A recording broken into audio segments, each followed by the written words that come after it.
Nah, kalau kita berbicara tentang COVID-19 di tahun 2020, kondisi pandemi itu belum berakhir. Dan kita sebagai pendidik tetap memberikan bimbingan pembelajaran yang sesuai dengan teman.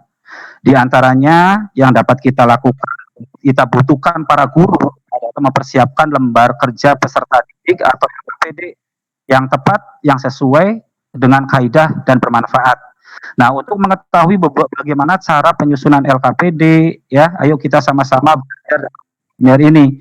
Nanti dalam penyusunan LKPD di era pandemi itu, nanti pemateri itu akan menjelaskan tentang pengertian LKPD itu apa, tujuan daripada LKPD itu apa, fungsi daripada LKPD, atau bahan ajar untuk LKPD harus sesuai dengan kriteria itu seperti apa, metode-metode yang digunakan dalam penyusunan LKPD, pertimbangan dalam penyusunan LKPD dilihat dari kepentingan peserta didik, serta prinsip penggunaan LKPD, langkah-langkah dan penulisan LKPD serta struktur LKPD secara umum. Nanti juga pemateri itu akan menjelaskan sedikit tentang komponen-komponen LKPD, ya, seperti misalkan ada lembar kerja, lembar jawaban, penilaian, ya, terus LKPD itu terdiri daripada unsur apa saja. Mungkin nanti ada judul, ada petunjuk belajar, ada KD atau materi pokok, ada informasi pendukung, tugas, ada langkah-langkah kerja dan penilaian. Mungkin yang terakhir oleh pemateri juga akan sedikit dibahas tentang bagaimanakah format LKPD yang baik itu. Ya, dari mulai nama siswa, kelas, tema, tujuan pembelajaran, ada langkah-langkah kegiatan, kunci jawaban, penilaian, termasuk juga evaluasi LKPD. Nanti ada pengetahuan, ada evaluasi keterampilan, ada sikap, ada produk atau lembar kerja, ya, atau batasan waktu yang telah ditetapkan, serta yang terakhir itu adalah kunci jawaban. Baik, Bapak, Ibu-ibu peserta webinar MGP Sosiologi Kabupaten Cirebon, sebelum kita memberikan kesempatan kepada pemateri kali ini tidak lain tidak bukan adalah teman kita sendiri, saudara kita sendiri, ya, ada Ibu Sri dari SMA Negeri 1 Lemah Abang Kabupaten Cirebon. Nah, kalau kita lihat kurikulum vitae pemateri itu, Ibu Sri Hartini itu pendidikannya S1 Filsafat dari Universitas Gadjah Mada. Ya, hobinya tidak bukan, karena di samping sebagai guru wanita karir, Ibu Hartini itu sebagai sebagai seorang istri dari suaminya, sehingga hobi Ibu Sri Hartini itu adalah masak katanya, tapi masak juga masih dalam tahap pencobaan. Ya, itu sebagai kurikulum vitae. Selanjutnya, silakan kita langsung saja karena waktu sudah menunjukkan 13:23 kepada Ibu Sri Hartini SS, dipersilahkan.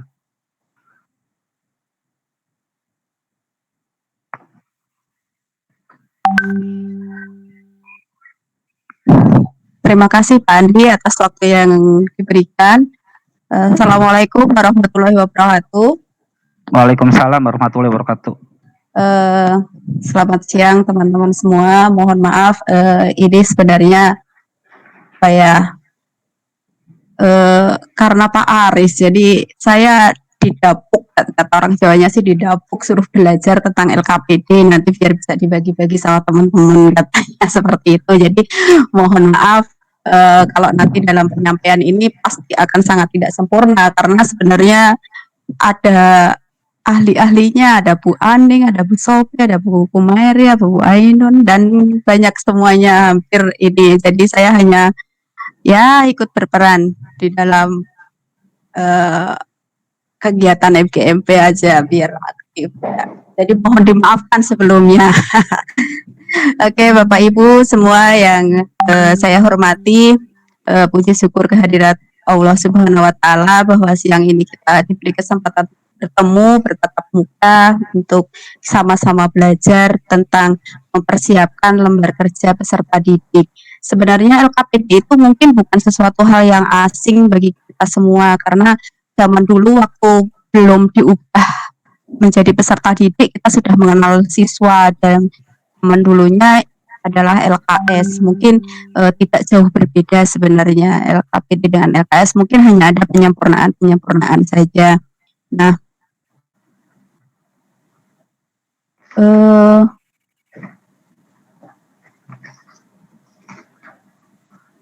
di sini nanti akan saya share untuk materi penyusunan LKPD ya.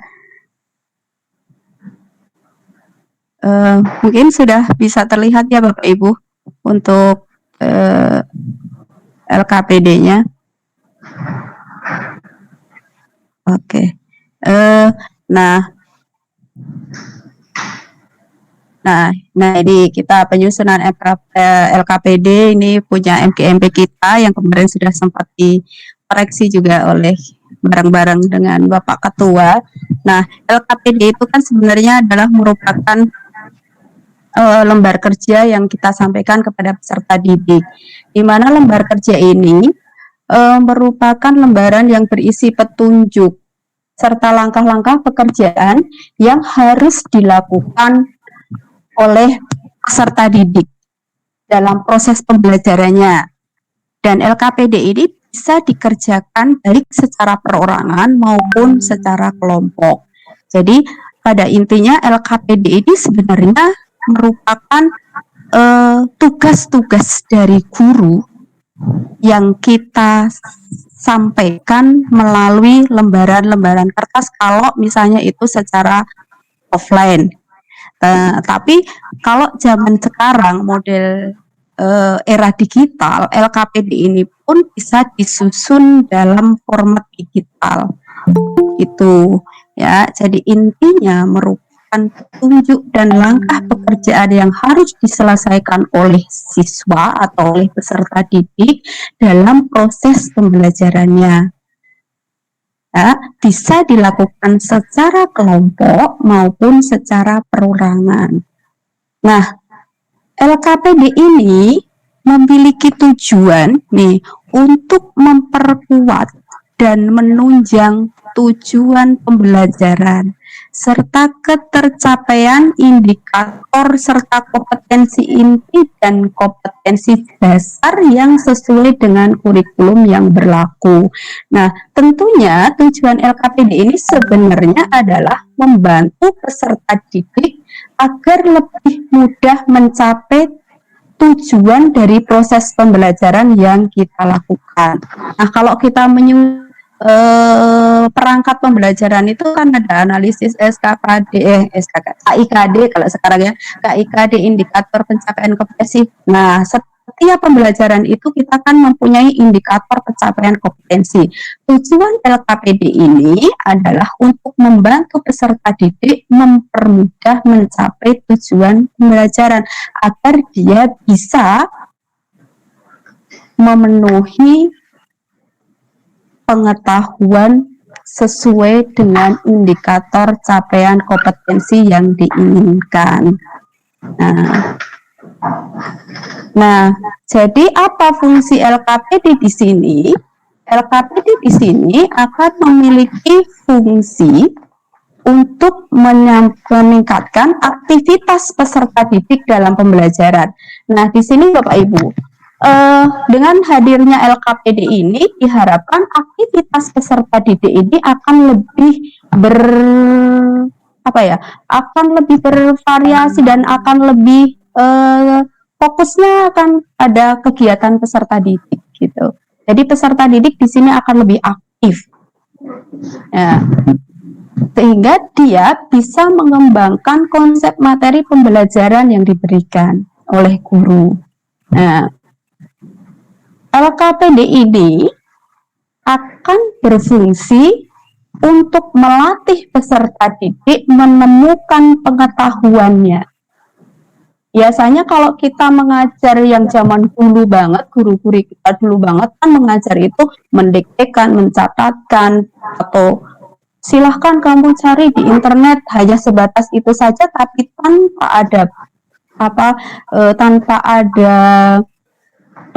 pedoman pengerjaan tugas kan tidak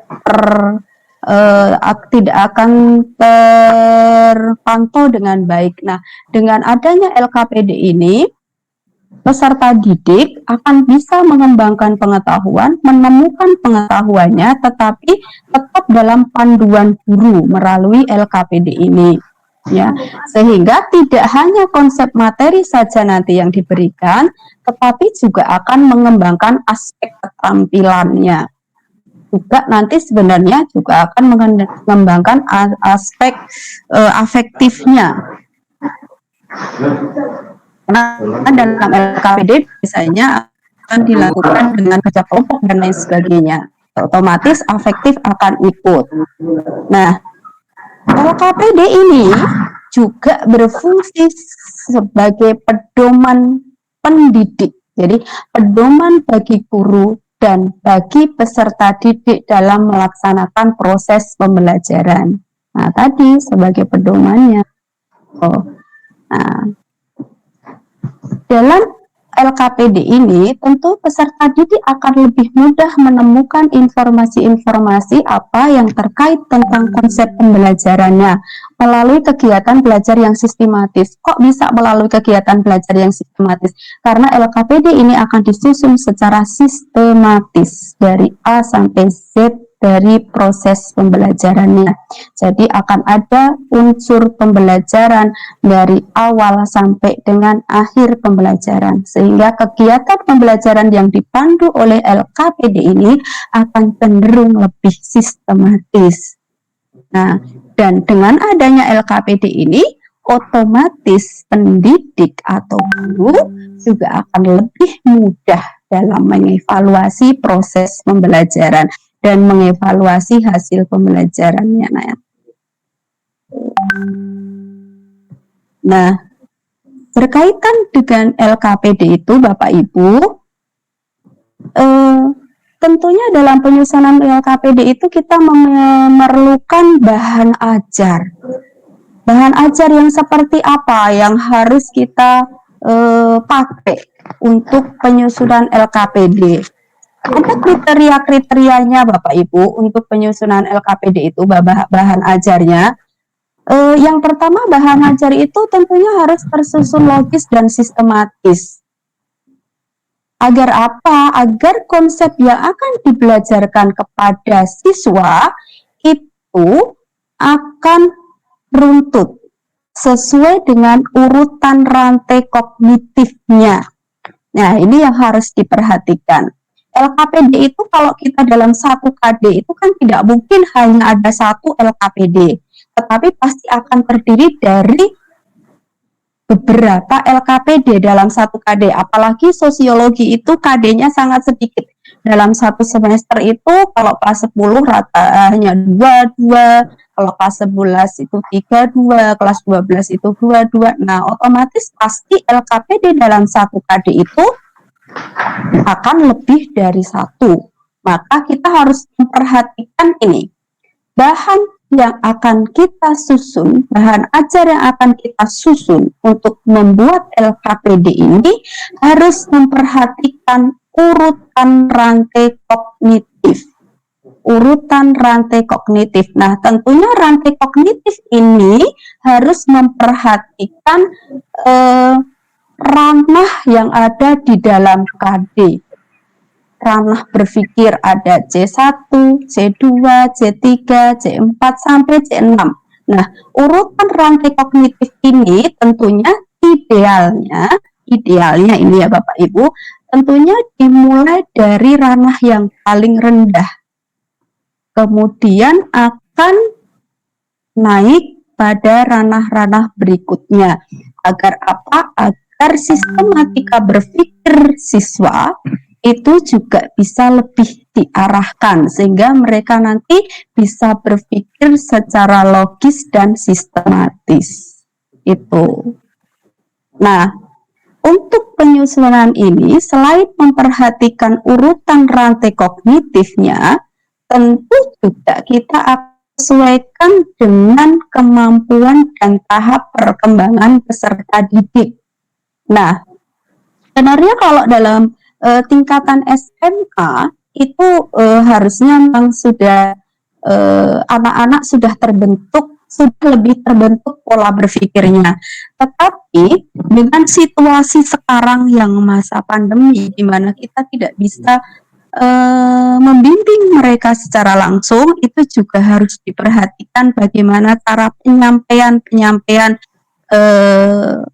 bahan ajar, karena praktis akan lebih banyak melalui daring tertulis. Itu makanya tidak semua peserta didik bisa mengikuti proses pembelajaran secara daring yang online, misalnya dengan meeting itu.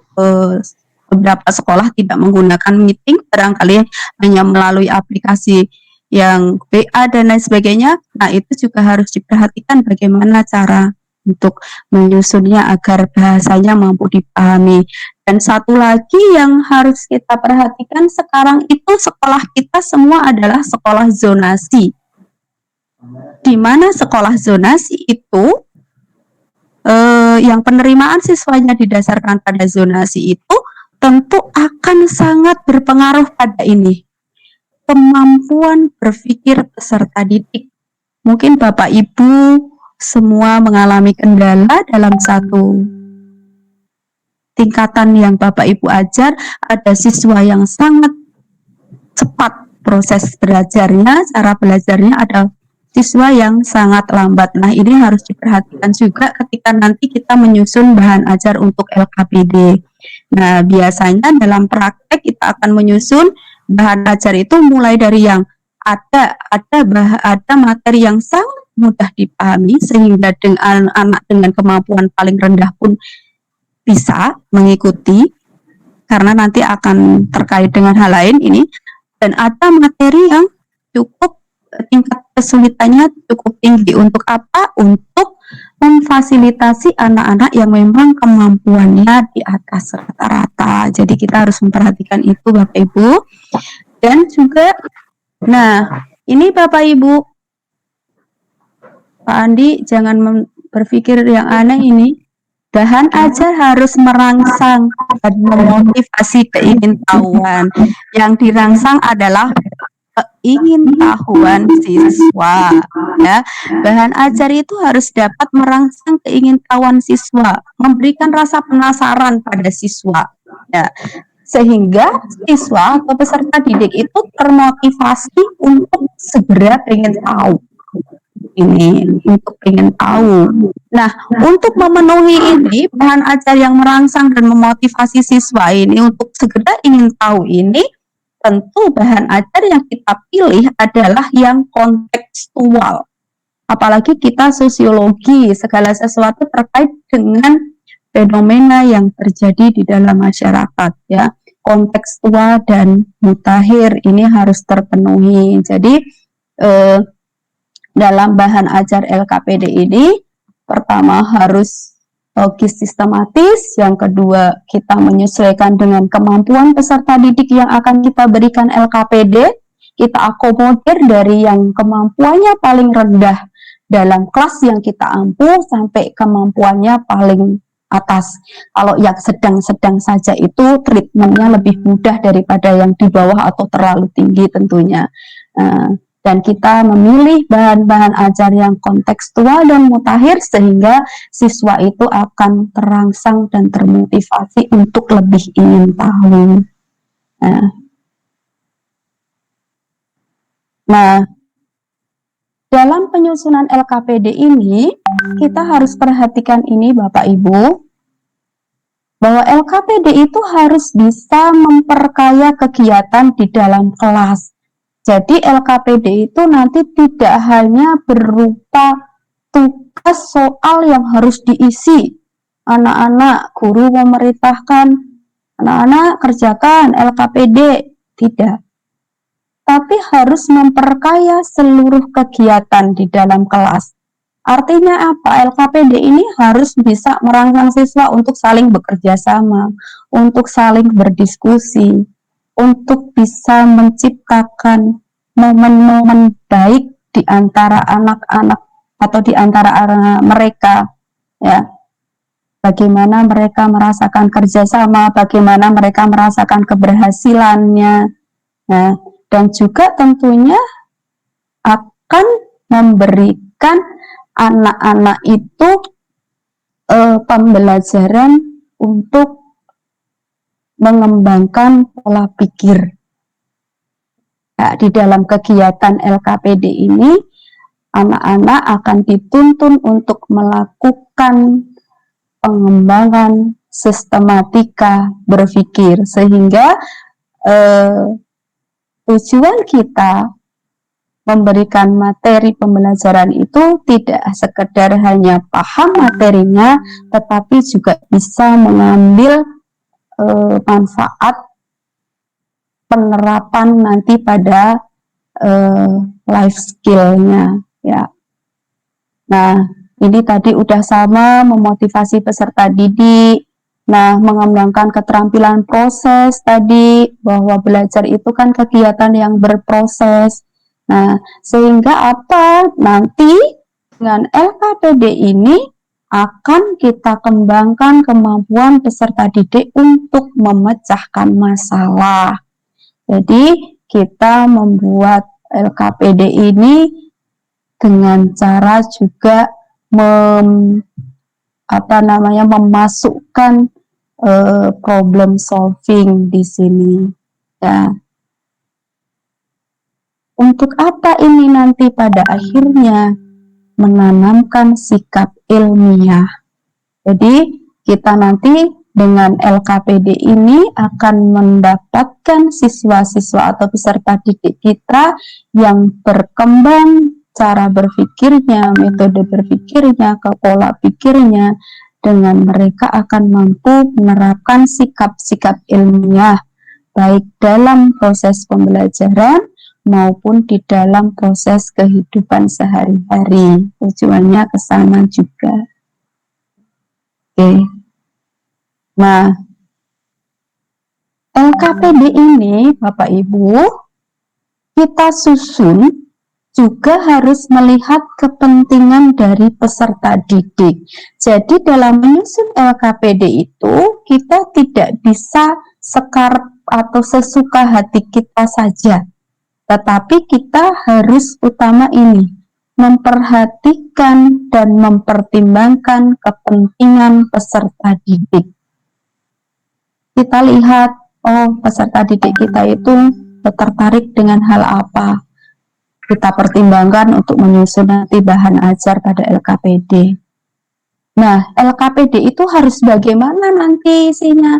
LKPD itu harus mampu membuat seseorang menjadi atau peserta didik menjadi atraktif. LKPD itu harus atraktif, harus menarik siswa, sehingga nanti akan muncul impulsif. Siswa itu akan tertarik banget, kemudian bersemangat untuk cepat bertindak, menyelesaikan apa yang ada di dalam LKPD, menyelesaikan tantangan-tantangan yang ada di dalam LKPD-nya. Sehingga apa? Kalau anak itu berhasil menyelesaikan tantangan dalam LKPD secara cepat, nah mereka itu akan merasakan ini, Bapak Ibu. Wah, aku berhasil. Ini adalah pengalaman yang sangat luar biasa yang harus dimiliki oleh anak. Jadi kita berusaha dalam LKPD ini, kita nanti akan bisa menambah rasa kepercayaan diri siswa, karena siswa itu bisa merasakan berhasil. Nah, di dalam kesulitan tentu akan menjadi tantangan kita, Bapak Ibu, ketika kita berada pada situasi pandemi dan situasi pengajaran terhadap peserta didik hasil dari seleksi zona. Pengalaman berhasil ini kan akan terasa sangat mudah untuk anak-anak yang memiliki kecepatan belajar yang tinggi. Maaf kalau boleh secara Kak Tega ya bilangnya, secara jujur saja mengatakan bahwa ada yang pinter banget, ada yang nggak pinter banget gitu loh. Nah, kalau yang tidak pinter banget ini untuk bagaimana tetap agar bisa merasa berhasil, tapi juga tidak dilecehkan oleh anak yang pinter banget, gitu aja, semua orang juga bisa, biar tidak muncul seperti itu. Nah, bagaimana caranya nanti kita akan menyusun LKPD itu untuk memenuhi kriteria itu. Kita pertimbangkan kepentingan peserta didik kita. kita harus sadar kalau peserta didik kita itu ya kondisinya begitu. Tapi mungkin di sekolah Bapak Ibu barangkali kondisinya bisa pinter, sebuah alhamdulillah.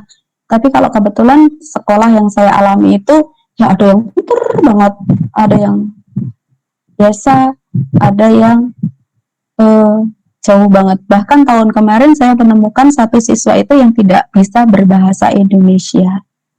PR sekali itu Bapak Ibu, bagaimana mereka akan mengerjakan LKPD sementara bahasa aja tidak paham. Dan mereka harus tetap merasa berhasil dan yakin, karena kita tidak boleh membedakan peserta didik kan. Nah, sehingga kita akan bisa memotivasi peserta didik untuk mengetahui lebih lanjut. Jika seorang peserta didik sudah merasa berhasil, dia pasti akan penasaran untuk mengetahui sesuatu hal lebih dalam lagi.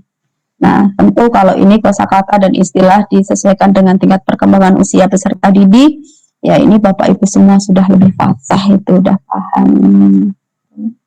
Nah, kemudian ini prinsip penggunaan LKPD-nya. Nah, Bapak Ibu, LKPD itu nggak menggantikan guru. LKPD itu bukan untuk menggantikan guru. Terkadang di negara antah berantah itu seorang guru kalau sudah memberikan LKPD-nya ya udah ditinggal. Nah, tidak seperti itu untuk kita semua, apalagi MGMP sosiologi, gurunya ganteng-ganteng, cantik-cantik, baik hati. Dalam LKPD ini tidak menggantikan tanggung jawab guru dalam pembelajaran, tapi LKPD ini hanya menjadi sarana guru dan sarana siswa untuk mencapai tujuan pembelajaran agar lebih mudah, agar lebih sistematis. Jadi kita gunakan LKPD. Sehingga apa? LKPD itu harus tetap disertai dengan kesiapan guru dalam pengelolaan kelas. Walaupun sudah menggunakan LKPD, guru tetap harus siap dalam pengelolaan kelas. Sehingga tujuan LKPD nanti akan tercapai. LKPD ini menjadi sarana yang bisa menumbuhkan minat belajar peserta didik terhadap mata pelajaran kita. Melalui diskusi, melalui pelaksanaan langkah-langkah kerja yang sudah kita susun di dalam LKPD. Nah, langkah-langkah penulisannya Bapak Ibu, mungkin ini yang prinsip sekali ya. Langkah-langkah dalam penulisan LKPD itu hal pertama kali yang harus kita lakukan adalah melakukan analisis kurikulum. Melakukan analisis kurikulum. Jadi kita analisis dulu kurikulumnya kita. Kalau kita sudah memiliki bekal silabus yang diberikan oleh kementerian ya Bapak Ibu, untuk masa pandemi ada silabus penyesuaiannya, ada SKKD, ada KIKD, KDKD penyesuaiannya ada untuk masa pandemi. Ya, jadi kita sudah memiliki bahan utama kurikulum kita, yaitu KIKD yang diberikan oleh Kementerian Pendidikan. Nah, KIKD ini pada tahap selanjutnya harus kita analisis ke dalam hal yang lebih detail lagi, yaitu indikator pencapaian kompetensi atau IPK dari KD yang bersangkutan. Indikator pencapaian kompetensinya apa dari KD yang kita punya. Kalau indikator ini kita sudah ada, otomatis kita akan bisa menentukan pengayaan pada materi pembelajaran yang akan kita gunakan. Misalnya kalau kelas 11 itu materi yang semester 2 itu terkait dengan konflik sosial, KD-nya itu terkait dengan konflik sosial. Ya, nanti kita akan materinya apa, pencapaian kompetensinya apa yang kita inginkan, nanti materi kita sesuaikan dengan kompetensinya. Tuh. Nah, Setelah kita melakukan analisis kurikulum, KIKD indikator pencapaian kompetensi dan materi pembelajaran ini, tahap berikutnya kita akan menyusun peta kebutuhan LKPD. Peta kebutuhan LKPD. Dalam KD yang kita akan buat LKPD ini, kita akan butuh berapa LKPD? LK1, LK2, LK3, dan seterusnya. Kita tentukan, kita petakan dulu dari mana memetakan kebutuhan LKPD ini, tentu dari indikator pencapaian kompetensi yang kita inginkan.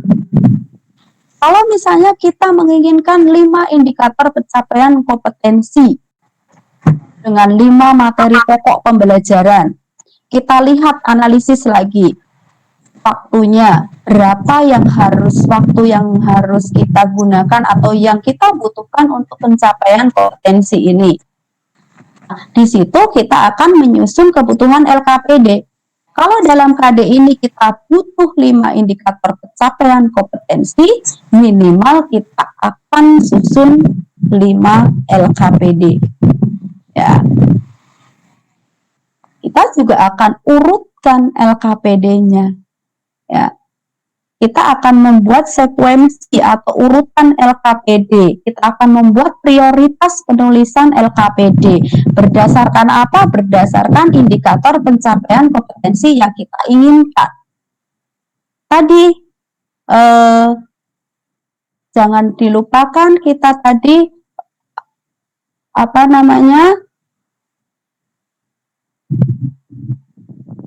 Nah, kita memperhatikan ini kan urutan rantai kognitif.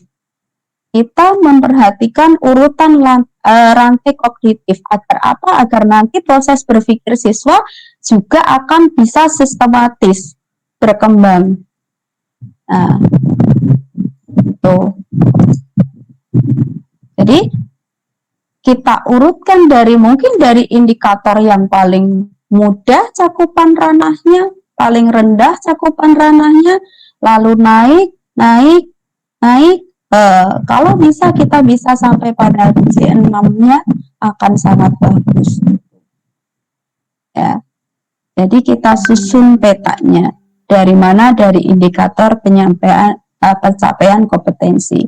Kalau kita sudah menentukan indikator, kita sudah menentukan peta kebutuhan LKPD kita tinggal menentukan judul LKPD kita. Judul LKPD ini bisa saja judul dalam satu KD, bisa saja nanti subjudul dalam LKPD 1, 2, 3-nya. LKPD keseluruhannya kita beri judul KD misalnya. LKPD 1, 2, 3-nya bisa kita kasih judul untuk materi pokok pembelajarannya. Bisa subjudul LKPD-nya.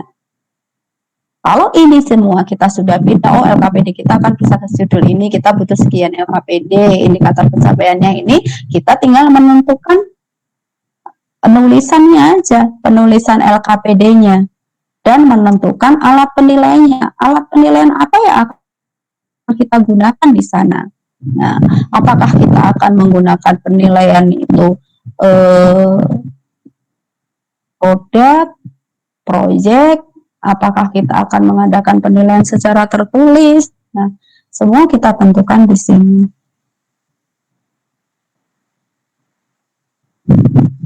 Nah, secara umum struktur LKPD ini Ibu Bapak.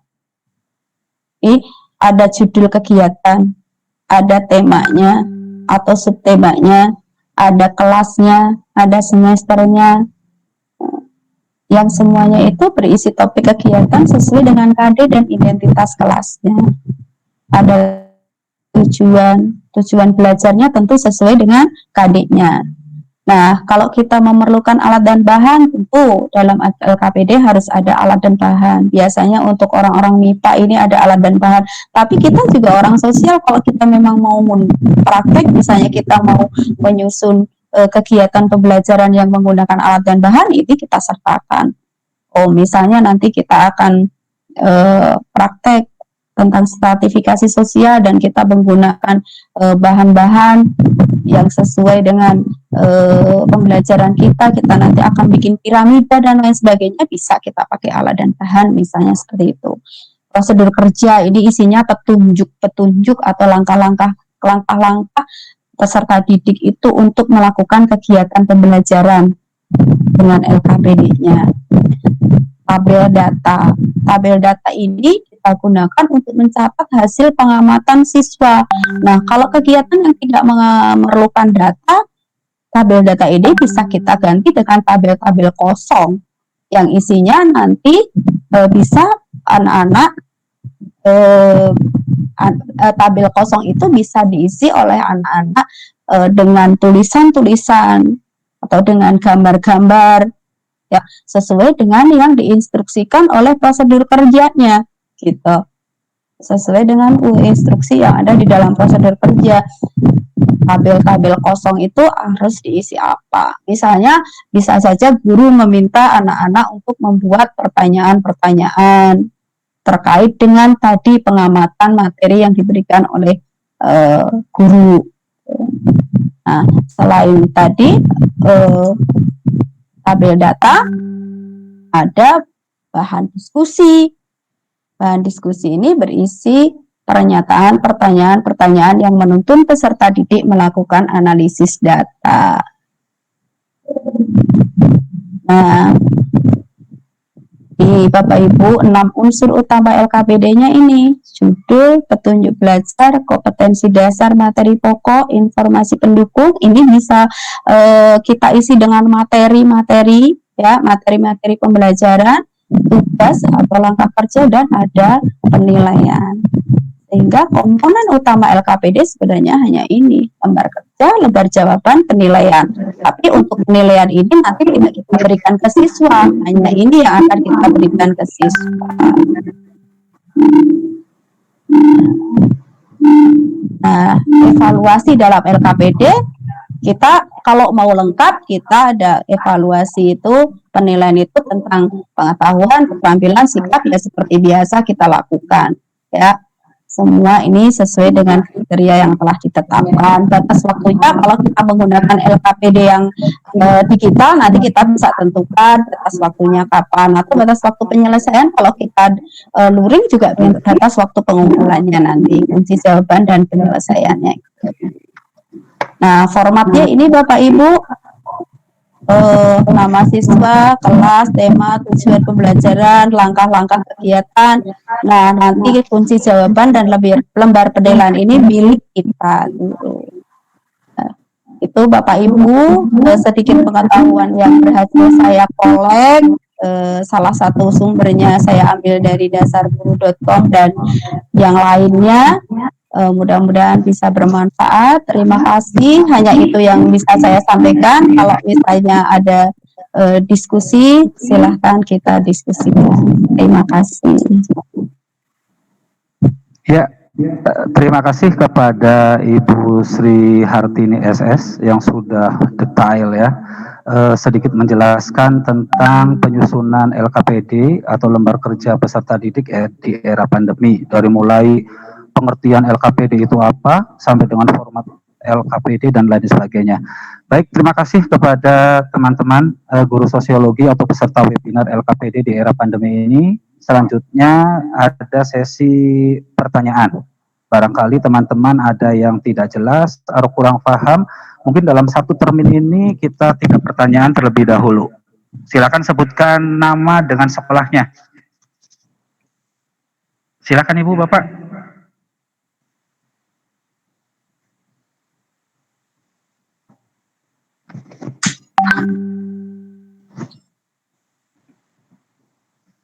Mangga Ibu Bapak, silakan untuk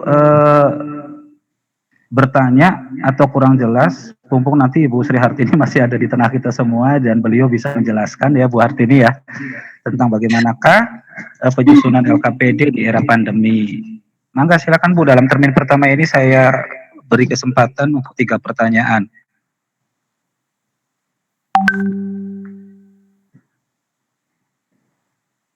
Ada? Kalau tidak ada, saya dahului saja ya, Putini, ya, Bude. Nih, sangat sangat menarik ya penyusunan LKPD di era pandemi, karena di pandemi COVID-19 2020 ini belum berakhir bagi kita, sehingga yang namanya pembelajaran ada yang online dan lain sebagainya. Nah, yang saya tanyakan di sini tadi ada beberapa pertimbangan yang harus diperhatikan untuk kepentingan peserta didik, Bude. Di situ ada atraktif dan impulsif. Yang saya tanyakan itu bagaimana sih cara membuat LKPD sehingga siswa itu lebih menarik dan siswa itu lebih tertarik untuk mengerjakannya.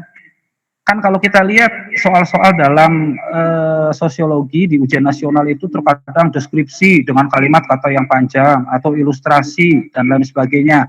Tapi sebenarnya itu anak malas untuk membacanya, sehingga anak itu kan langsung ke pertanyaan dan langsung menjawabnya. Nah, bagaimana cara membuat LKPD itu yang atraktif dan impulsif, yang menarik, sehingga siswa itu sangat tertarik untuk mengerjakannya. Itu saja mungkin, Bude, pertanyaan dari saya. Oke. Terima kasih, Pak Andi. Nah, mungkin Bapak Ibu kalau sekarang ini kan fasilitas belajar itu sudah banyak sekali ya. Kalau misalnya kita pengen menyusun LKPD yang atraktif, mungkin kita pertama kali kita bisa memberikan stimulan kepada anak-anak itu tidak berupa deskripsi. Bisa jadi kita memberikan stimulan itu berupa video, sehingga anak-anak tertarik untuk melihat isinya apa. Karena sudah banyak sekali video yang bisa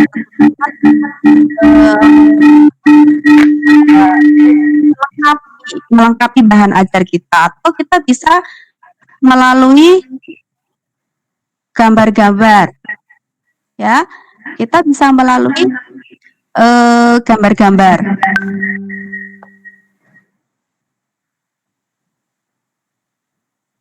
Terus kalau sebenarnya akan lebih atraktif lagi kalau kita menggunakan LKPD-nya itu nanti secara online atau dengan media digital. Nah, nanti itu bagian Paris yang akan memberikan pemahaman tentang media digitalnya. Nah, biasanya kalau saya, pengalaman saya untuk memberikan ini semangat kepada anak-anak mengerjakan itu, untuk soal-soal dalam LKPD itu saya ekspor ke aplikasi digital. Misalnya semacam kalau soal pilihan ganda itu bisa kita masukkan ke aplikasi Quizzes. Nah, anak-anak itu nanti di sana akan kayak main game. Quizzes itu kayak main game. Jadi anak-anak mengerjakan, nanti siapa yang mempunyai nilai lebih tinggi nanti akan naik, ada grafiknya naik turun, ada suaranya itu. Nah, anak-anak biasanya akan semangat mengerjakan hal itu. Jadi memang apalagi di era sekarang yang dengan PJJ itu semuanya akan terjadi lebih mudah kalau kita gunakan secara digital, Andi. Jadi gitu, kita bikin kompetisi dalam pengerjaan LKPD-nya antar kelompok atau antar individu dalam kelas itu gitu. Itu. Jadi nanti ada istilah saya harus menang, mau nggak mau saya harus baca, walaupun kadang-kadang anak-anak untuk menang itu nggak dibaca, yang penting asal jawab asal jawaban ada juga. Nah, PR kita bagaimana menggunakan itu. Barangkali teman-teman lebih ini monggo kita diskusi aja karena saya juga sedang belajar ini. Iya, mungkin cara yang lebih menarik tadi Ibu Sri Hartini mengatakan selain dengan adanya suatu wacana, ilustrasi, ada deskripsi supaya anak itu lebih atraktif dan impulsif, bisa dengan menggunakan video, ya Ibu ya, atau gambar-gambar, atau misalkan TTS juga bisa ya, yang lebih menarik TTS itu. TTS bisa, kita sudah pernah menggunakan TTS, Pak Andi. Iya. Atau yang lebih canggih lagi dalam media digital itu seperti Ibu online yang berbentuk misalkan soal yang kaitannya dengan game, game itu. Biar anak itu terpacu dengan yang menang kompetensi, mungkin dia akan lebih bangga secara individu ataupun kelompok gitu. Itu mungkin yang lebih menarik dalam impulsif, Ibu Sri Hartini, seperti begitu ya. Ya, Ya selama ini kan kalau kita lihat soal-soal itu kan dengan banyak gitu wacana, deskripsi, ilustrasi sehingga anak membaca saja pusing gitu. Apalagi seperti bahasa Indonesia. Kalau kita lihat kan soal-soal UN kan bahasa Indonesia kutipan dari ini, tapi tadi Ibu katakan dengan gambar, misalkan eh, kita belajar tentang diferensiasi sosial berdasarkan agama gitu. Nah, perbedaan itu bagaimanakah supaya anak lebih menarik dengan agama A, B, C, D dan lain sebagainya atau secara suku bangsa dan lain-lain sehingga anak itu diasah otaknya gitu. Seperti begitu mungkin Ibu ya? ya. Nah, dan ini Pak Andi mungkin kalau tadi kan terkait kesulitan anak-anak nggak mau baca Ya, untuk soal. Sebenarnya gini, kita harus memberikan teknik kepada anak-anak bagaimana cara mengerjakan soal yang tepat dan tepat sasaran. Karena soal sosiologi itu memang biasanya selain yang high order thinking sekarang kita gunakan gambar dan sebagainya, biasanya narasi. Nah, kita gunakan, kita berikan teknik kepada anak-anak bagaimana cara mengerjakan soal, sekali baca mereka bisa dapat jawaban. Andi, mungkin guru harus menguasai teknik-teknik seperti itu. iya. Apalagi misalkan sekarang kan katanya tidak ada ujian nasional, makanya Ya, kelas 11 itu kita berikan dengan AKM yang iya, asesmen ketuntasan betul. minimal itu kan berarti kita membuat soal itu betul-betul secara numerik dengan literasi itu harus nyambung. Seperti Iya, gambar-gambar yang tadi Ibu katakan itu kan anak lebih menarik dengan mengasah otaknya sehingga anak akan lebih terpicu dengan kompetensi dalam menyelesaikan soal tersebut. Mungkin begitu Ibu ya. iya, betul Ya, Pak Andi. oke. Silakan barangkali dari sekolah lain Bapak Ibu webinar hari ini ada pertanyaan yang kedua. Ya, silakan Pak Aris.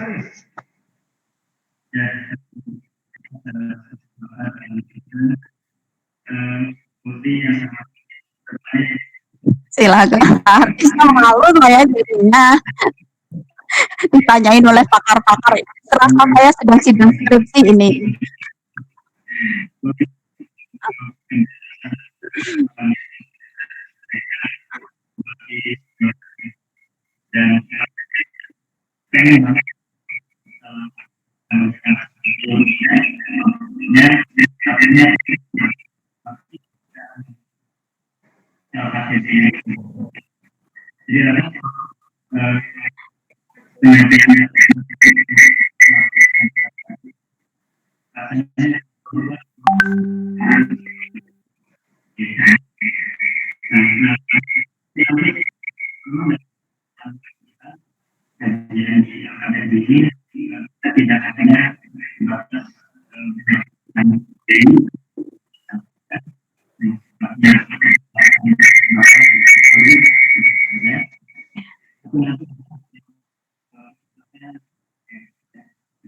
Ya.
Bapak, kalau misalnya LKPD itu jumlahnya harus berapa dalam satu KD, itu tentunya akan kita sesuaikan dengan KD-KD kita dalam satu semester dan kita bandingkan dengan waktu yang kita miliki.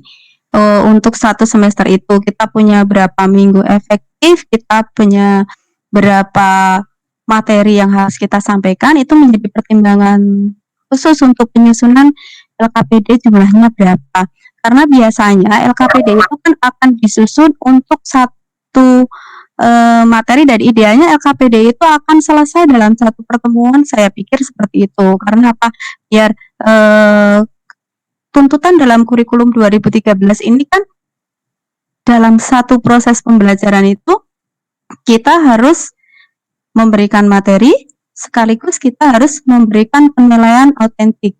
Jadi penilaian yang langsung pada saat kita memberikan pembelajaran. Nah, kalau LKPD itu, kalau menurut saya, tapi saya juga belum mencari sumber-sumber yang lebih banyak lagi, karena rata-rata hanya memberikan LKPD itu unsurnya ini, jumlahnya kita sesuaikan dengan KD yang kita miliki. Nah, tentunya akan berbeda setiap mapel, karena KD yang menjadi tanggung jawab setiap mapel itu jumlahnya berbeda-beda. dan tingkat kedalaman materinya juga mungkin berbeda gitu.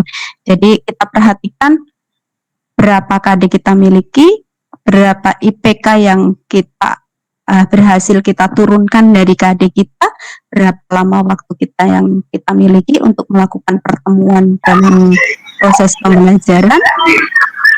Nah, itu yang akan menjadi patokan kita dalam membuat LKPD. Ya, walaupun nanti ada LKPD yang kita bikinkan misalnya dalam bentuk LKPD untuk proyek misalnya, tapi tetap kan kita memperhatikan IPK dan memperhatikan waktu yang kita miliki kan seperti itu. Misalnya kita dalam semester 2 kelas 10 itu kita akan membahas penelitian sosial kan Pak. Nah, penelitian sosial itu kan mulai dari rancangan penelitian, pelaksanaan penelitian sampai dengan pada pembuatan laporan penelitian. Itu LKPD-nya akan kita sesuaikan berapa yang untuk pembuatan rancangan, berapa lama waktu yang kita set untuk proses rancangan, berapa lama waktu yang kita set untuk proses pelaksanaan penelitian dan pembuatan laporan. Seperti itu mungkin ini detailnya. Gitu. Terima kasih Pak Aris. Monggo barangkali yang lain menambahkan. Ini Bu Sri. Ya. Berarti ini ya setiap pertemuan berarti LKPD itu lebih baik dibikin seperti setiap pertemuan gitu ya? Ya, kalau misalnya dalam satu pertemuan itu memang mencakup selesai indikator kompetensi yang ingin kita capai, indikator pencapaian kompetensinya itu memang cukup kita berikan dalam satu kali pertemuan. Tergantung di Bapak Ibu jam belajarnya dipisah enggak? Misalnya gini, kalau dipisah berarti kan biasanya untuk satu program itu 4 jam pelajaran ya kalau kelas 12. Kalau dipisah berarti LKPD itu setidaknya bisa dapat 2 kan? Nah, bisa jadi satu pertemuan itu kan satu apa ya? Ininya 3 kalau kelas 10 3 jam, kalau kelas 11 4 jam. Misalnya akan menjadi lebih mudah barangkali kita membuat LKPD itu memang percapaian kompetensi kita inginkan itu loh. Jadi nanti akan lebih memudahkan kita dalam melakukan evaluasi. Jadi kalau kita pertemuan minimal per LKPD itu kita bikin per indikator capaian IPK. Jadi lebih mudah kita nanti untuk memetakan capaian siswanya gitu per IPK. Kalau saya berusaha membuatnya per IPK. Iya, per IPK dalam satu kali pertemuan itu kita kan bisa menyelesaikan mungkin dua IPK misalkan kalau yang mudah gitu ya. Iya, kalau yang mudah kita bikin LKPD-nya untuk pertemuan itu 2 IPK gitu. Ya, itu bisa jadi gitu. Tapi rata-rata kalau sosiologi untuk 2 IPK adalah kalau IPK yang detail banget bisa jadi beberapa IPK ya. Tapi biasanya IPK ada yang kita buat global. Misalnya kayak saya membuat contoh itu IPK-nya mendeskripsikan pengaruh diferensiasi sosial dan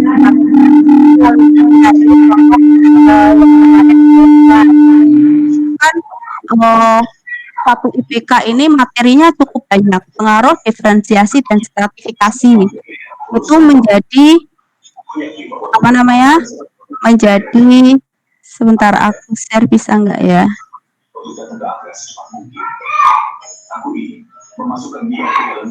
Nih, misalnya gini, saya membuat contoh LKPD sosiologi ini di KD pertama semester ini untuk sosial. Ini kompetensi dasarnya kan menganalisis konflik dan cara memberikan respon bla bla bla. Saya menggunakan indikator kompetensinya menjadi 6 indikator pencapaian kompetensinya. Ya, mendeskripsikan pengaruh diferensiasi sosialisasi dan stratifikasi ini sebagai awal kan kenapa konflik itu rata-rata muncul kan dari sini gitu.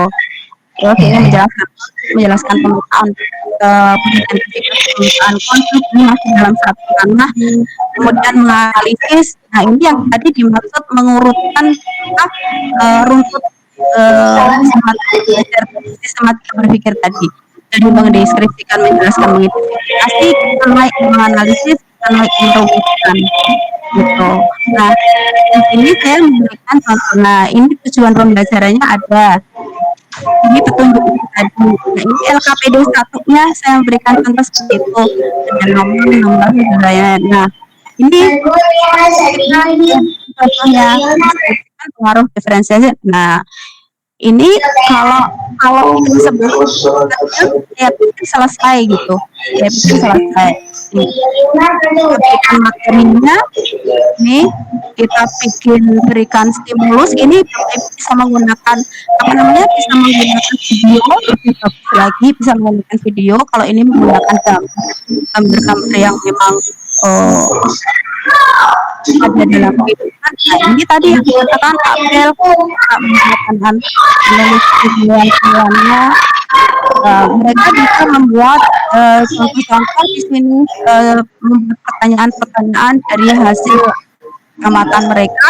Nah, untuk memancing pemikiran mereka, terus kita dengan materinya. Nah, kita kasih uji penguasaan materi, misalnya mereka suruh mendeskripsikan gambar, kita beri pertanyaan-pertanyaan yang ini pertanyaan untuk anak yang misalnya apa ya, tingkat berpikirnya lemah banget gitu, kita beri yang paling gampang, ini tinggal nyalin ini tinggal nyalin di materi ada. Nah, tapi kita akan juga berikan materi misalnya untuk anak-anak yang lebih tinggi tingkat kecerdasannya, ini cara kalian menyikapi segi negatif endosentrisme itu apa sih? Ini kan memerlukan mereka berpikir, nggak ada di teks itu seperti ini contohnya. Nah, ini untuk evaluasinya. Nah, yang evaluasi ini bisa kita berikan ke aplikasi-aplikasi yang banyak sekarang untuk agar anak-anak mau mengerjakan itu lewat kompetisi. Saya pikir begitu Bu Kumari, barangkali Bu Kumari lebih gitu. Enggak, saya masih bingung untuk ini pembikinannya loh, untuk apa namanya itu, untuk setiap pertemuan apa namanya itu per KD gitu. Ini ya Ibu Sri contohkan ini per KD ya? Bukan, per IPK. Satu IPK. Ini berapa IPK? Ini berapa IPK Ibu? Satu IPK. Yang saya contohkan itu satu IPK. Nah, makanya IPK bisa kali pertemuan kelas 11 4 jam ya berarti. 4 jam. 4 jam, tapi kalau bisa berarti 2 kali pertemuan ya. Ya, saya contohkan itu. Saya bikin baru bisa bikin contohnya seperti itu. Barangkali nanti kita saling melengkapi. Saya juga masih belajar soalnya, mohon maaf Bapak Ibu. Kita sama-sama belajar. Iya, gitu. Atau nanti kita diskusikan lagi.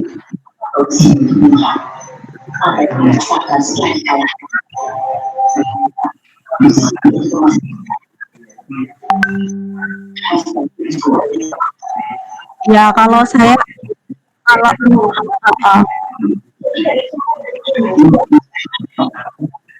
ya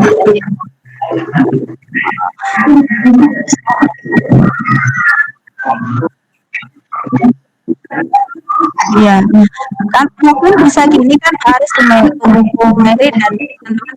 Kalau saya rasa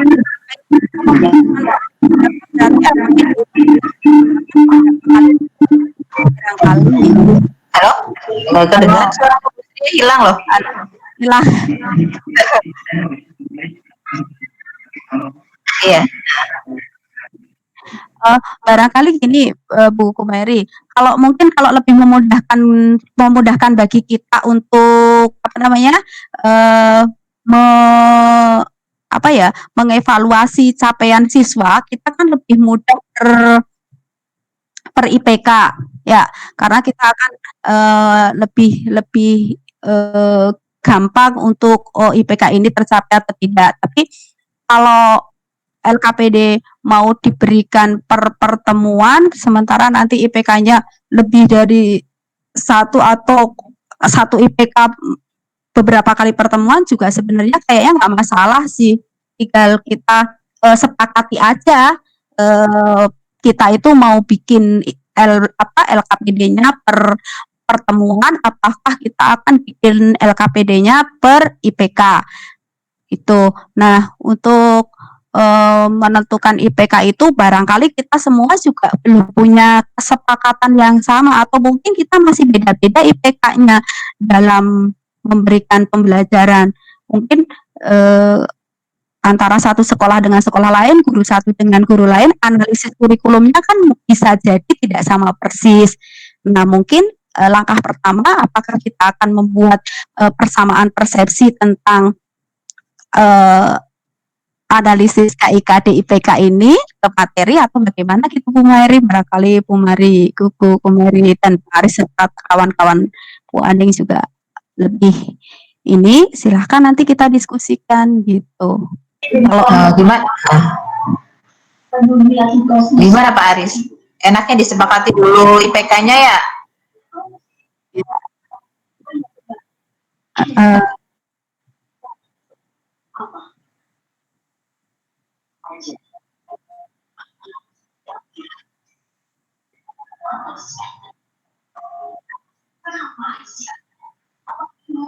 iya, karena iya,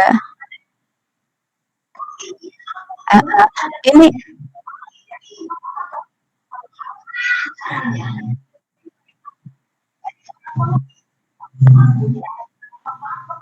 ya.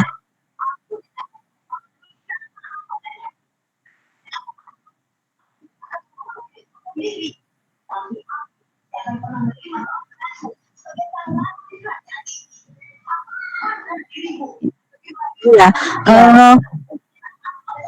kalau KIKD itu kan pasti udah sama semua, Pasti Pak. sama. Pasti sama. Cuma hasil analisis ke IPK-nya itu yang suka beda-beda ya Bu Berbeda-beda. Mari. Ya, Tergantung yang saya itu kan IPK-nya, bukan KD-nya. Kalau KD pasti sama, karena pasti dari sama. silabus ya. Hanya untuk persepsi kita memetakan dan menganalisis IPK itu pasti akan agak sedikit berbeda satu sama lain, tergantung banyak hal, ya Bu ya. Iya, jadi maksudnya gini, misalkan kalau KD kan pasti kita sama ya, untuk kelas 11 dua kan, untuk kelas 11 ya 2 KD lagi, semester 2 ya, kalau menurut silabus. Nah, kemudian maksudnya gini, kalau misalkan satu KD itu kita breakdown menjadi beberapa IPK, kita sepakati berapa IPK.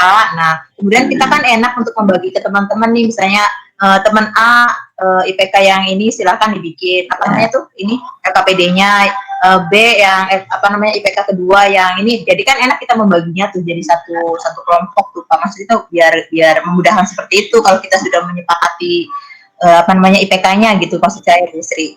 Iya, benar begitu tuh? Iya betul. Makanya saya kemarin juga ajukan ke Pak Aris kan begitu Bu Mary. Kalau kita mau menyusun LKPD bareng-bareng, otomatis hal yang pertama kita harus lakukan adalah analisis IPK.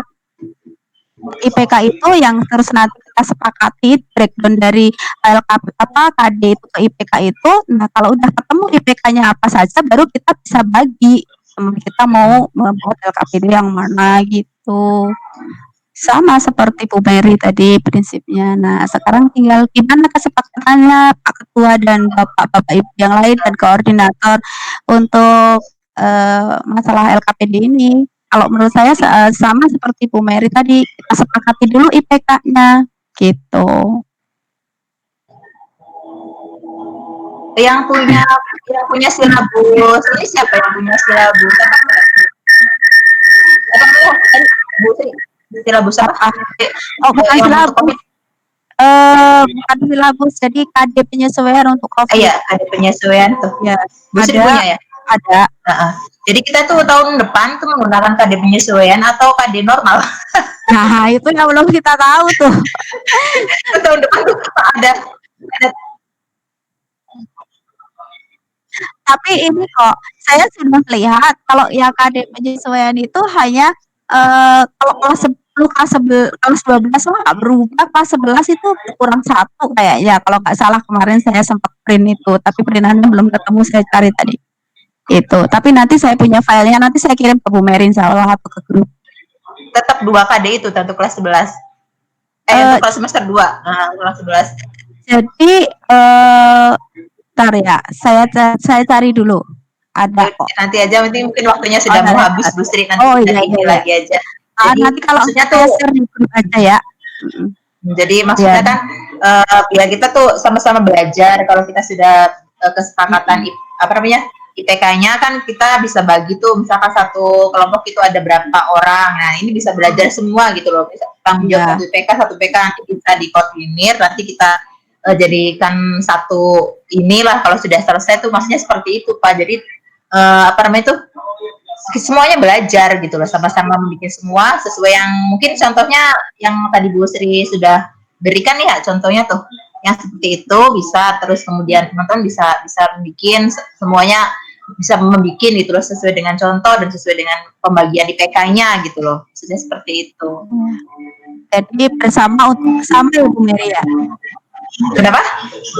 Pekerjaan bersama untuk bersama. Iya, biar kita bareng-bareng belajar Bareng-bareng semua. belajar ya.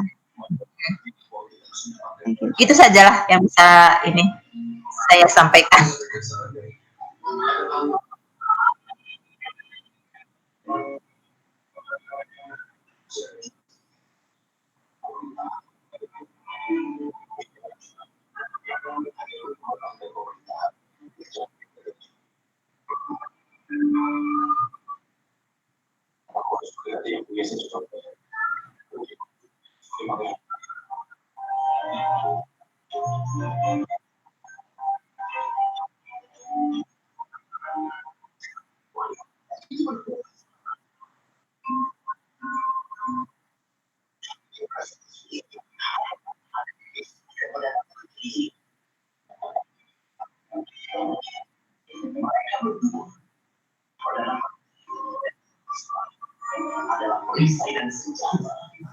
Halo?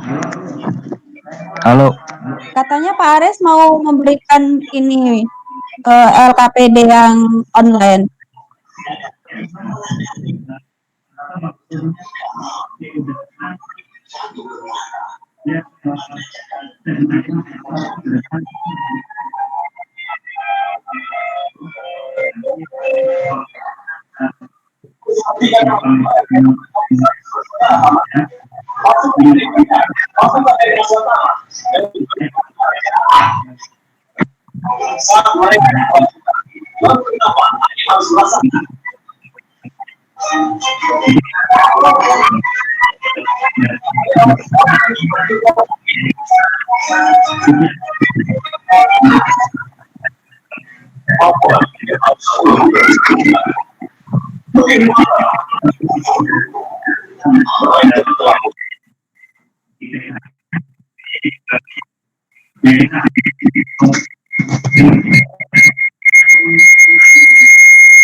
Seminggu 2 kali webinar, ini aja 13 orang.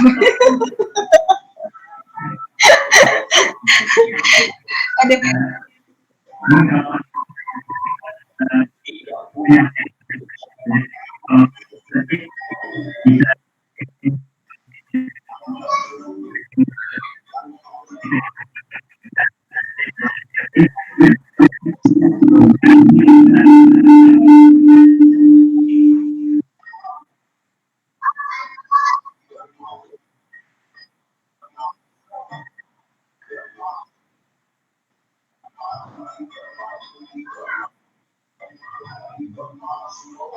Pak Andi gimana Pak Andi? Ya,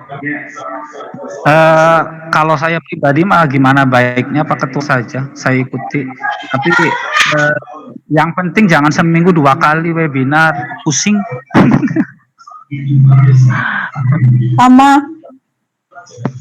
Sama ya.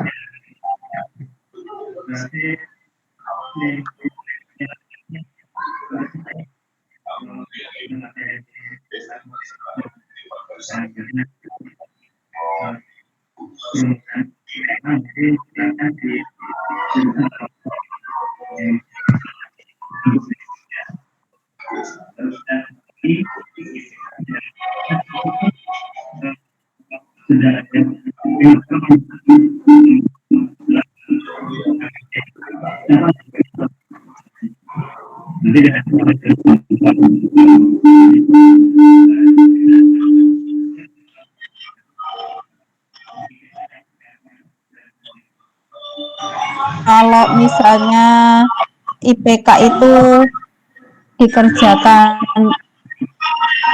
offline saja, terus nanti pada store ke grup gimana Pak Aris, jadi kan nggak harus pertemuan. Misalnya Buku Mary bikin, Pak Andi bikin, Bu Aning bikin, Pak Unai bikin, Pak Henry bikin, semua bikin. Nanti coba di share di grup, ini hasil dari ini, nanti terus dipetakan yang sama, yang beda, itu gimana? Bisa Bu. Gimana Bu Mary, gimana Bu Mary? Ya bisa offline begitu. Kita kan ini fokusnya pada semester depan aja ya untuk Iya. ini ya. Sementara Karena biar bisa dipakai semester depan kan. Berarti kan tugasnya untuk di kelas 11 itu cuma 2 KD dan kelas 2 KD kan. iya.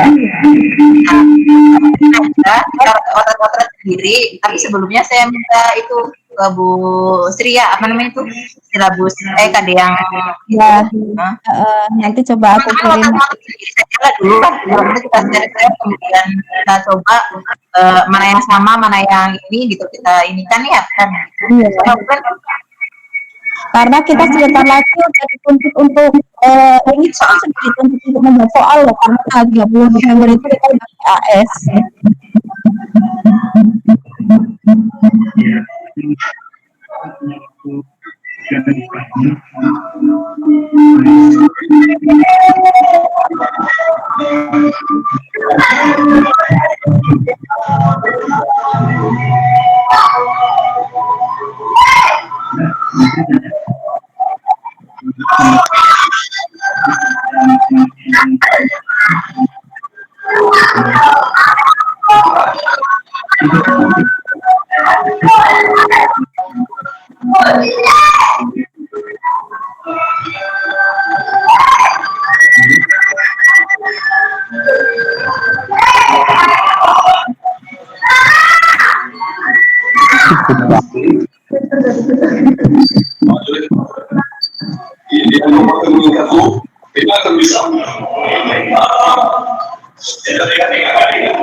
Ya, ada.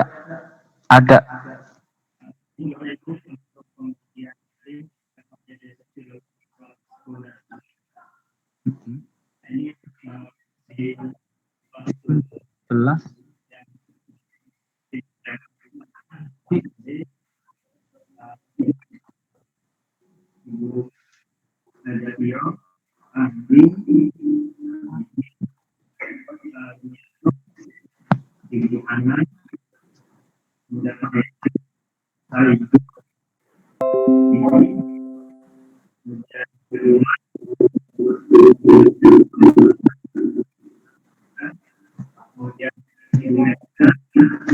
Apa itu? Di Zoom. Pak Aris, Zoom-nya minta itu word-nya minta di Zoom, katanya nggak jelas nama-namanya. Nggak kelihatan. Nggak kelihatan. Nah, terus ya udah kelihatan. Udah kelihatan. Ya. Ulangi Pak.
Oh iya, ya terima kasih Pak Aris.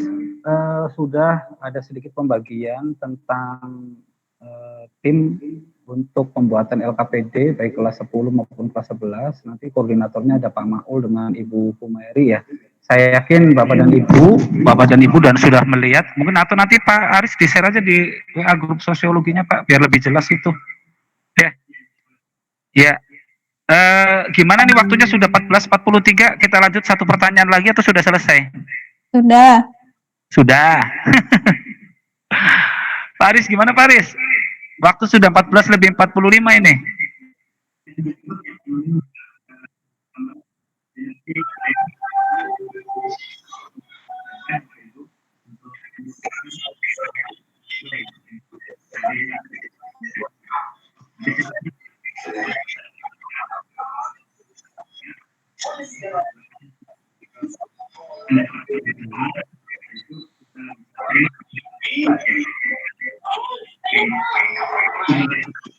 Ya, bisa di-share ya materi sama contohnya.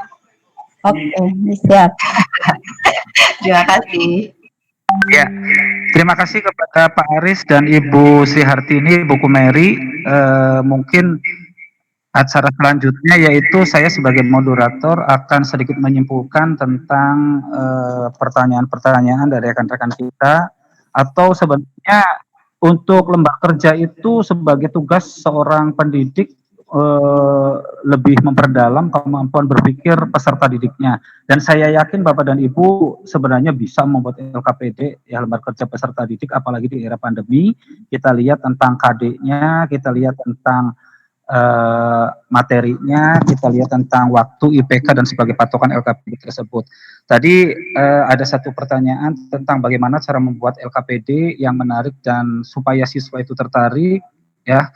Jadi supaya siswa itu menarik dan tertarik untuk mengerjakan atau membahas soal tersebut, diberikan suatu misalkan stimulan, ya, adanya video, adanya gambar, atau teka-teki silang, atau misalkan di media digital sekarang dalam bentuk game, sehingga anak itu lebih berkompetisi antar individu ataupun antar kelompoknya.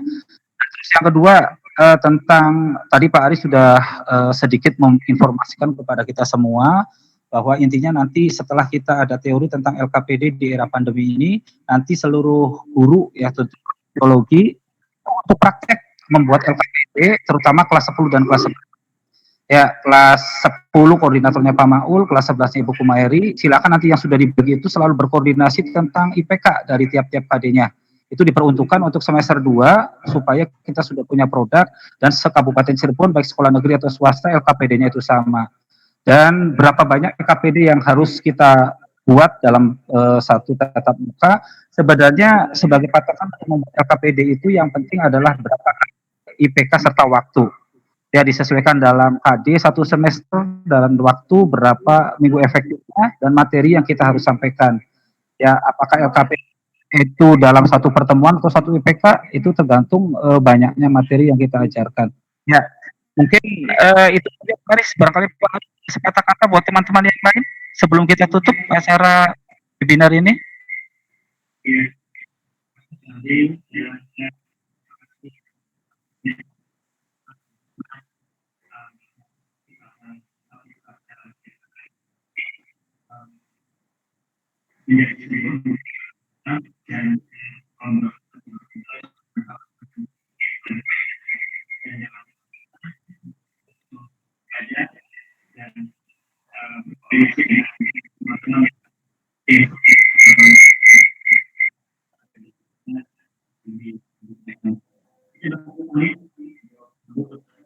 Ya, terima kasih kepada Pak Aris selaku Ketua MGMP Sosiologi Kabupaten Cirebon yang sudah memberikan kesempatan kepada kita semuanya yang tidak henti ya, sekalipun dalam webinar tetap materi-materi yang kita akan bahas, kita diskusikan dengan MGMP Sosiologi Kabupaten Cirebon.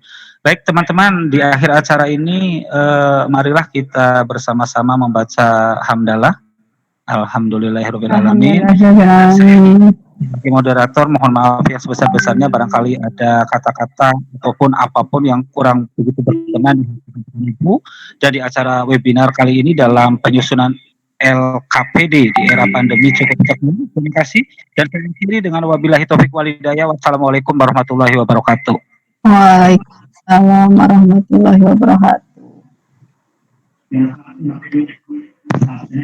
Siap. Ya, siap Pak.